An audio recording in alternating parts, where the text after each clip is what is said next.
Maintenant, on peut voir d'un autre angle la vente, le contrat de vente, d'un point de vue de la détermination du prix, comment on l'évalue, hein? Comment il va être évalué. C'est là où on parlera de la négociation. Donc il y aura la négociation, ce qu'on appelle musawama. Ça c'est la règle première, hein, du commerce, de la vente. Donc négocier, tu dois te renseigner, faire pression, tu vas, hein, c'est un. Mais toujours dans l'authenticité, il n'y a pas le droit en mensonge. C'est haram le mensonge. C'est pas pour tu lui fais croire faux, hein, tu sais que c'est pas vrai. Personne ne t'a proposé un prix, hein, et tu lui dis mais on m'a proposé moins que ça. Moi seulement maintenant ne me fais pas partir jusqu'à là-bas pour le reprendre. Vends-le-moi à ce prix-là et c'est bon. Là t'as menti. C'est du haram. Tu négocies sincèrement. Ah oui. Donc c'est la première méthode. Donc les prix ne sont pas fixés. C'est de la négociation. 2. L'enchère qui donne plus. Donc celui qui remporte l'enchère, c'est à lui que le contrat sera conclu. Puis nous avons al-munaqasa. Donc ça c'est ça, l'enchère c'est le muzayada, hein? Vous voyez muzayada mufa'ala, c'est-à-dire il y a une interaction, hein? Pareil pour le munaqasa, c'est le contraire, qui à la baisse, qui propose, c'est le comment on appelle ça, l'appel d'offres. C'est l'appel d'offres. Qui me propose moins. Après, nous avons ce qu'on appelle, donc on a parlé, il y a le musawama, rappelons, muzayada et le munaqasa. C'est bon. Et là, on a une autre façon, ce qu'on appellera buyu' al-amana. Les ventes de confiance. Alors, ces buyu', c'est le genre de vente, c'est où, en amont, on fixe le prix, honnêtement. C'est la confiance. Vous comprenez? Et cette fixation du prix, fondée sur la confiance, c'est pour cela qu'on l'appelle buyu' al-amana, prend 3, on va dire, modalités, ou 3 formes. Première, ce qu'on appellera al-murabaha.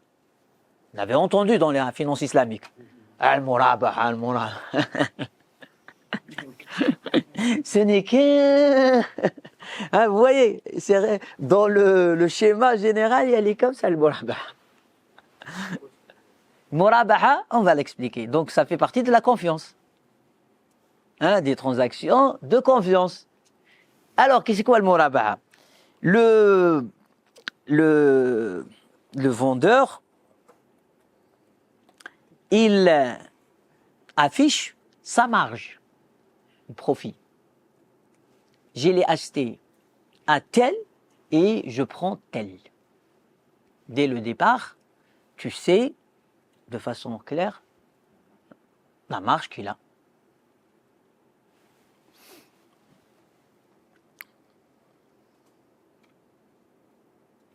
Après,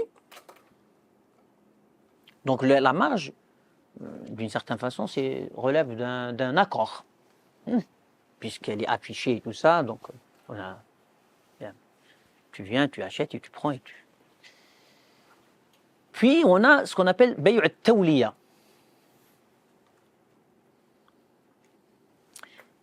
Je la vends au prix de base, ce qui m'a coûté. Le prix coûtant. C'est tout. Tawliya. Donc il n'y a ni plus ni moins. Je veux libérer mes stocks. Prix coûtant. Troisième,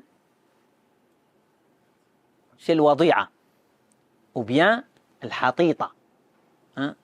Il y a deux appellations qu'on trouve dans le droit ancien, classique. Le wadi'a, wada'a, c'est-à-dire il a diminué. Le hatita, c'est-à-dire il a hatta anhu, c'est-à-dire il a baissé. Donc, pareil, il lui dit, je l'ai acheté et je diminue tel. Donc, moins que le coûtant. Hein? Oui, une rente. Ah. La question de perte, c'est... Parce que des fois, c'est pas... Très bien, parce que si le marché a évolué, peut-être, même s'il le baisse, il est dans... Ouais, c'est ça. C'est pour cela que... Ça implique d'avoir... On affiche sa marge, mais ça implique d'avoir déjà acheté, ou on peut faire sans acheter et dire voilà, moi je prendrai une marge. Ah non, il faut que le bien il est à toi. Ah, tu peux pas, là c'est-à-dire tu vas utiliser son argent. Ah non, ça tu deviens un mandataire là. C'est très important, toute chose. On a dit la vente c'est quoi? Bien et bien. Ah, tu vas pas toi tu me donnes. Je pensais à ça par rapport à la finance islamique. Hein, la finance islamique, par exemple, le murabaha dans la finance islamique, c'est quoi? C'est un contrat pas seul, isolé. Il est combiné à d'autres contrats. On avait parlé de l'oua'd chez les Malikites et tout ça.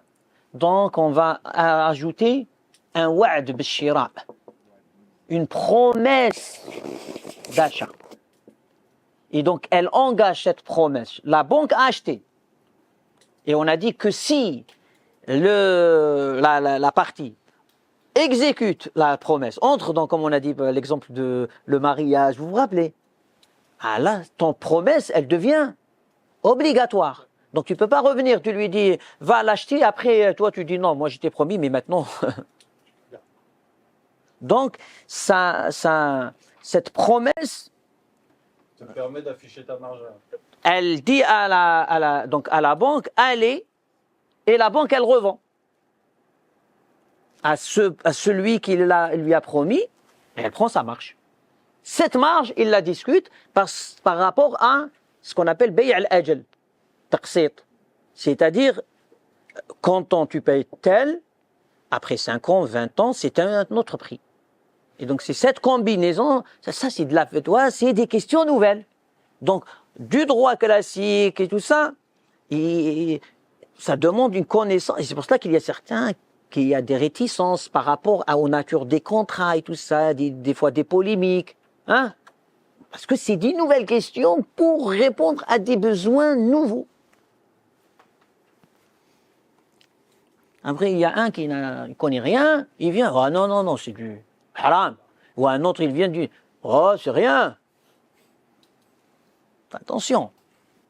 Donc on a compris c'est quoi le hatita ou bien le wadi'a.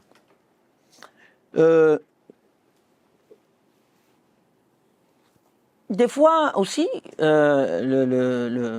pour certains, quand tu contractes sur une partie, donc on appelle ça l'ishrak, associé dans la vente. Hein? Donc c'est possible, c'est-à-dire on ne vend pas tout, mais on veut une partie. Donc c'est une hein? Oui, c'est comme un petit peu, c'est comme une indivision. Oui.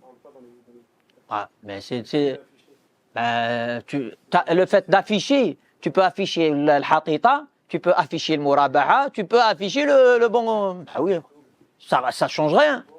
Bah oui, ce que tu afficher, c'est parce que tu veux pas négocier. On n'est plus dans la négociation. C'est tout. Ah, donc on est dans l'amana. Tu n'es pas dans la négociation, tu es dans l'amana. C'est clair là?